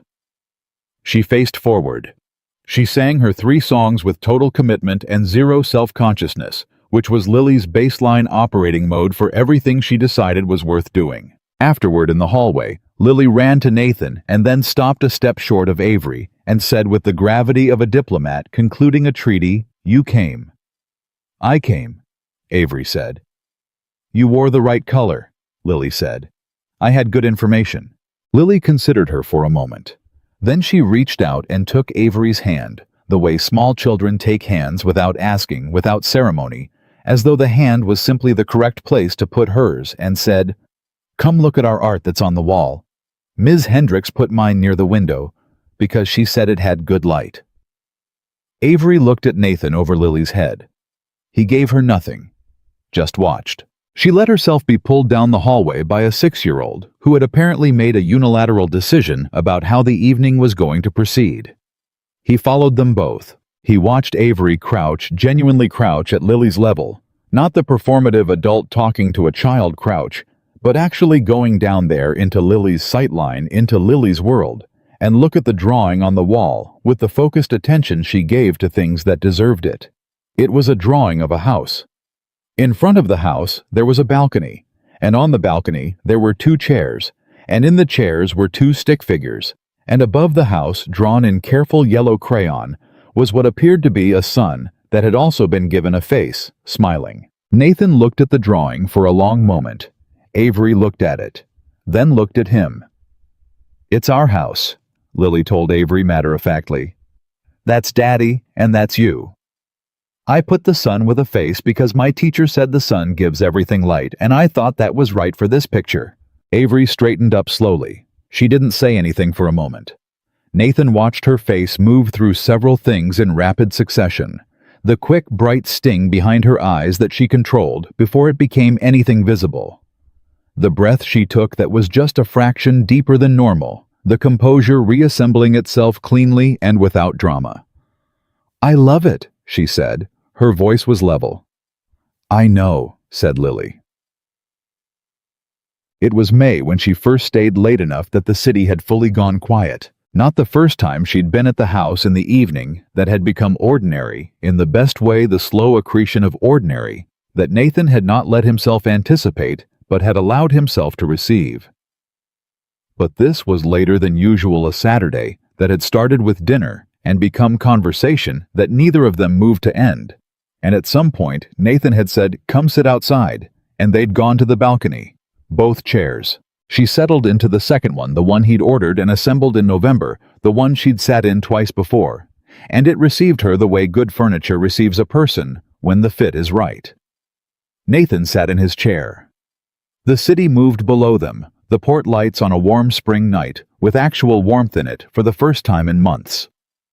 They were quiet for a while.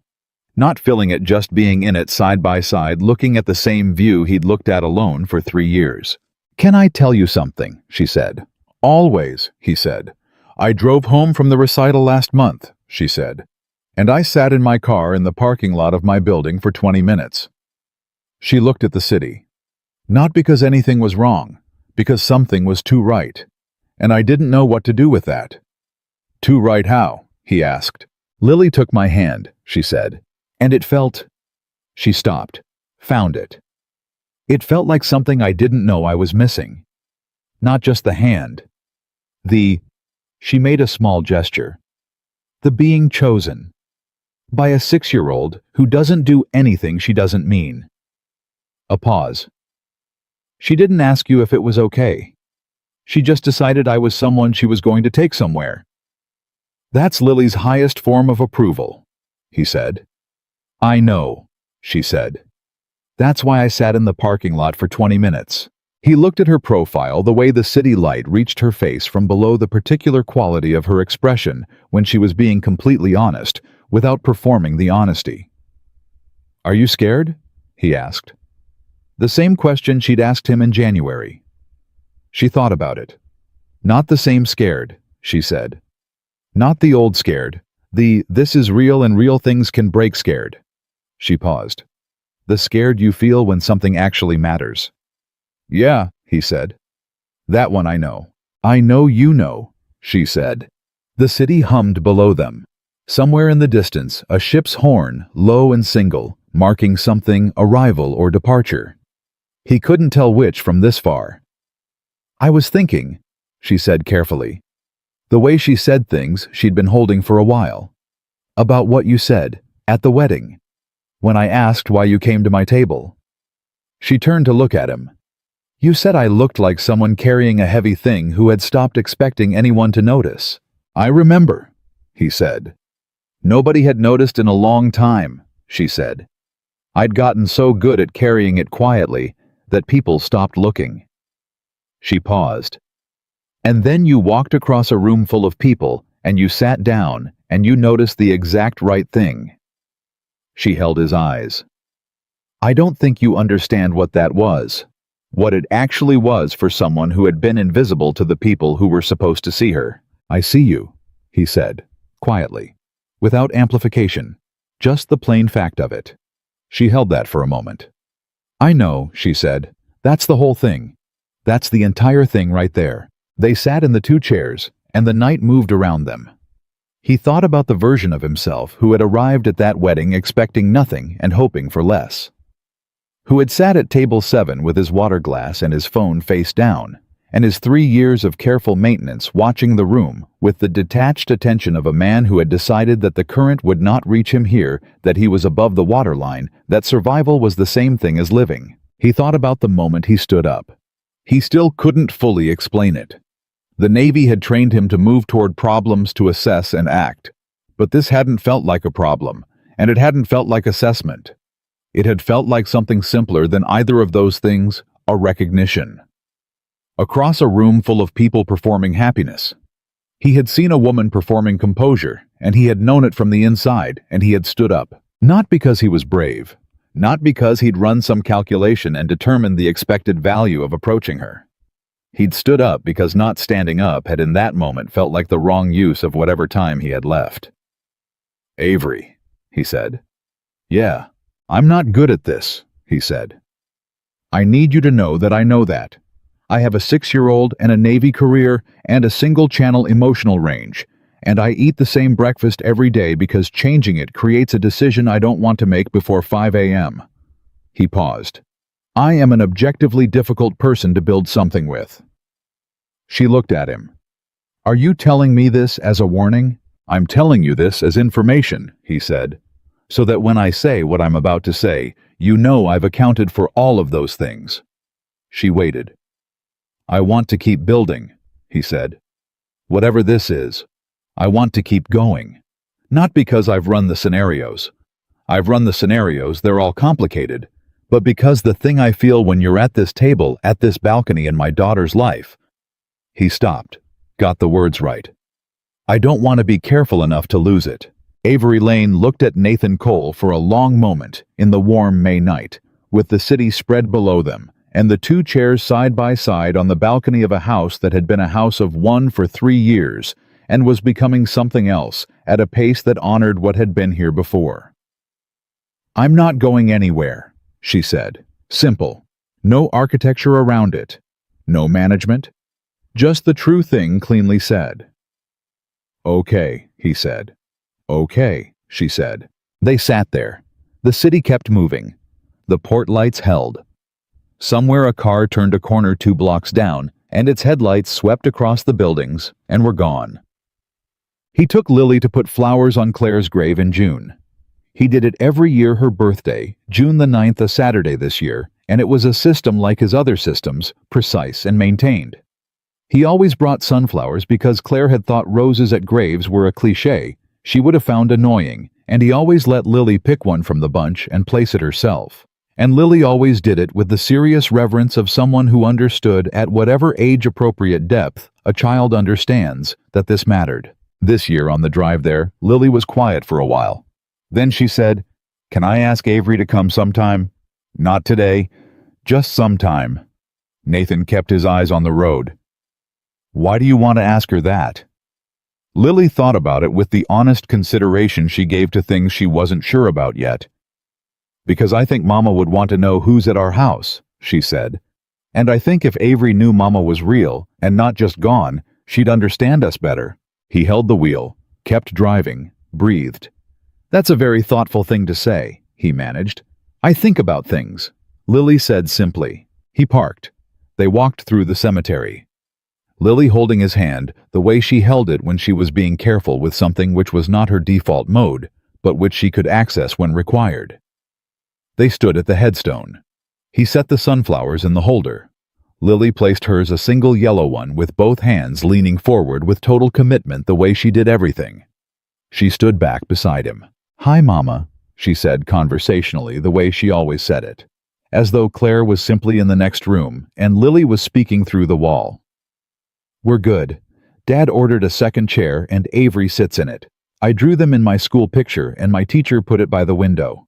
She paused. "Gerald needs his ear resewn. Dad said he'll do it this weekend." She glanced up at Nathan. "Will you?" "Saturday," he said. "Saturday." Lily relayed to the headstone as though providing an update. "I think you'd like Avery. She asks real questions, not fake questions." She thought about this. She sat at Lily level when she looked at my drawing, not the grown-up crouch, actually Lily level. Nathan stood beside his daughter at his wife's grave in the Virginia June, and felt all 3 years of distance collapse and expand simultaneously. The grief still there would always be there, but running alongside something else now, something that wasn't replacement and wasn't forgetting, and wasn't the clean resolution that movies promised, but that real life delivered only in its more complicated form. The understanding that love was not a finite resource, that the heart's capacity was not a pie with fixed slices, that Claire's portion was permanent and intact, and that what was growing with Avery was not built on that portion, but beside it on new ground he'd been standing on for 3 years without knowing it could hold something. He reached down and took Lily's hand. She held it. They stood there for a while. The conversation happened on the balcony a Sunday evening in July, which had become their most reliable time. Sunday evenings after Lily was in bed, the long summer light finally giving up around 9 o'clock, the city settling into its nighttime frequency. Avery said, "I want to tell you something, and I don't want you to respond right away." He said, "Okay." She turned in the chair to face him fully. He turned in his. Their knees were close, but not quite touching. "I have spent a very long time," she said, "being someone who managed the way she appeared in the world. Being fine, being competent, being the woman who handles it." She looked at him steadily. "And I have not been that with you. I have been actually myself. The version that gets tired and scared and says the wrong thing sometimes, and needs to sit in a parking lot for 20 minutes to process a 6-year-old taking her hand." He waited. "And I needed to tell you," she said, that is the most significant thing anyone has done for me in longer than I can accurately measure. Not the dinners, not the calls, not any single thing." She steadied her voice. "The space. You made space for the real version. You didn't ask me to perform anything.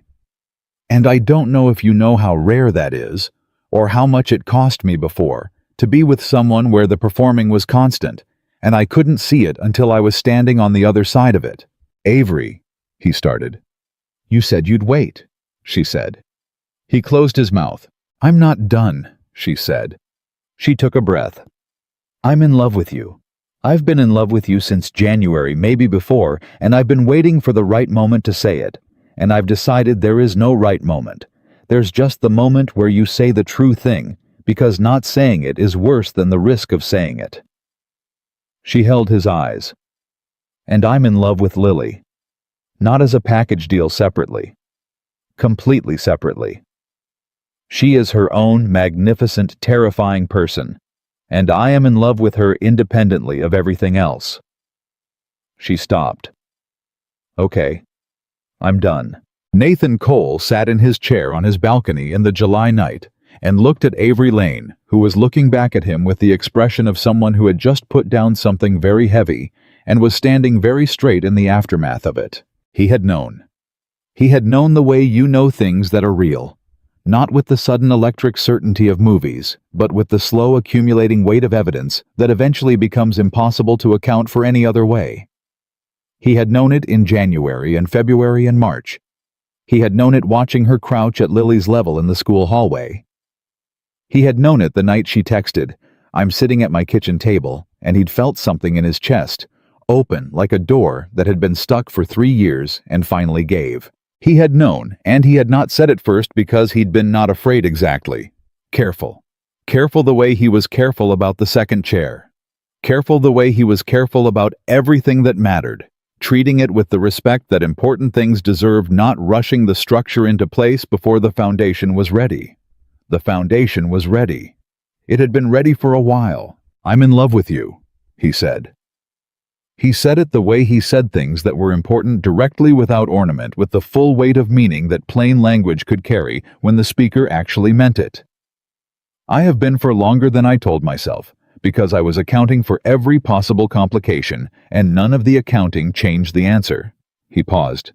The answer was always the same. She looked at him.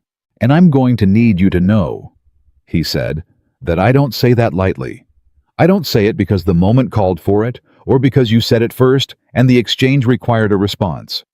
I say it because it's the truest thing I know right now, and I've spent 3 years only operating inside true things, and this is the truest one." She reached across the space between the two chairs and put her hand on his. He turned his hand over and held hers. They sat like that in the July night. The city below them, the warm air moving through the space between the chairs, the port lights on somewhere, a ship moving slow and certain through dark water toward the place it was always going. "Lily's going to be insufferable about this," Avery said. "Lily has been insufferable about this since November," he said. "She's been waiting for us to catch up." Avery laughed, the full, caught-off-guard laugh that rang out into the summer night, and he heard it the way he'd been hearing it for months, the way it occupied space and made the space better for being in it. He thought about the alarm, 4:47, the black coffee, the single chair he'd sat in for 3 years, watching a city that never knew he was watching. He thought about the wedding invitation. He'd almost declined the room, he'd almost left the moment he'd almost stayed in his seat at table 7, and let the evening be exactly what he'd expected it to be. He thought about water finding the open path, how you could not force it and could not stop it, and could only choose whether to resist it or to let it go where it was always going to go. He had resisted for 3 years, and then one night, in a room full of people who all had somewhere to put their hands, he had stood up. He had crossed a room, he had pulled out a chair next to a woman who was trying to disappear, and he had sat down, and he had asked her to dance, and she had said yes. And the rest of it, the coffee and the phone calls and the museum and the balcony and Lily's hand in hers and 2 chairs where there had been one, all of it, had followed from that single moment of choosing not to stay still. Not bravery, not a plan, just a man who was tired of resisting the current, standing up in the only direction that felt like forward. He looked at Avery in the second chair, her hand in his. The city moving below them like it had always moved, patient and indifferent and beautiful. The same city it had been on all the nights he'd sat here alone, now carrying a different weight, the weight of something present rather than something absent, the weight of a life that was being lived rather than merely maintained. "Hey," she said. "Yeah," he said. "The alarm tomorrow," she said. 4:47. "Yeah." She squeezed his hand. "I'll be awake," she said. "I'm always awake before I need to be." He looked at her. "So am I," he said. And in that small exchange, no declaration, no ceremony. Just 2 people who both knew what it cost to lie awake in the dark, and had finally found someone else who understood the particular shape of that insomnia. Everything that needed to be said was said. Nathan Cole had spent 3 years building a life from the outside in. Systems, routines, the careful architecture of a man who had decided that structure was the same as safety, and safety was the same as being okay. He had maintained it precisely, had lived inside it faithfully, and it had carried him through the worst of it, the way a vessel carries you through rough water, not because it's beautiful, but because it holds. But vessels are not the destination. The destination was this, A balcony in July. A second chair that was no longer empty.